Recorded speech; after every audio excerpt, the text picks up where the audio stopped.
Dr. Shiva, you've taken up the concern of cheap imports from China flooding the Indian market, and we've seen this, Mr. Mittal, in the UK, we've seen it also in the United States. Indian manufacturing simply cannot cope with cheap Chinese imports. Now, when Walmart has the option of getting a packet of juice from China, which is manufactured at about 15 rupees, add to it all the taxes, the container costs, it still comes to 30. In comparison with an Indian manufacturer who sells it for 65, is there not a very real concern that given their scale, Indian manufacturing could get deeply impacted, Mr. Mittal? I'm sorry to say that, this bogey is, far too much happening on the table. What stops anybody today to import? And if we are saying the khudra veparis, the middlemen, why can't they not import? If they're so organized, they should import. No, but they don't have the scale because import is open and of Walmart, here. of hundreds of billions of dollars. The scale, the volume. Mr.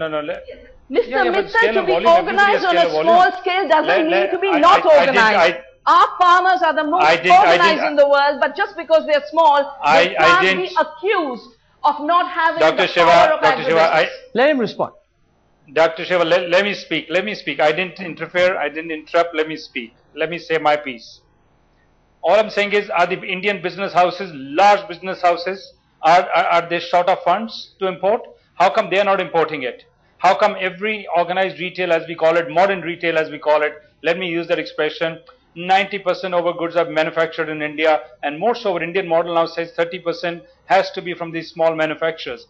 So this is a unique proposition which is being put on the table. Where is the question of comparing that 1-2 foreign companies will come and suddenly the Indian manufacturing will go out of shape? So don't blame the Indian. If there's a problem in Indian manufacturing, there are other reasons to that which we need to address. In fact, if you come and see on the modern retailing, almost 20% of the goods are private label which are manufactured in India from these small SMEs. Come to my stores in Punjab, have a look at it. You will know the difference. So let's go on the ground.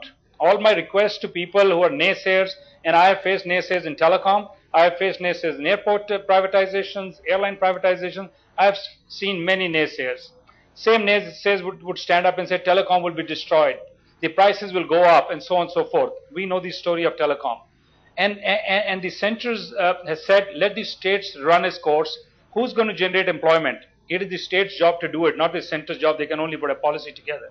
So if the certain states believe that this is good for their state, allow the states to run their course, see what the impact is on manufacturing, on farming, on employment generation, food quality, food security, and then we can always have a debate. So I don't think so we should see this as black and white to say it's very bad. Let's see, let's run with the course.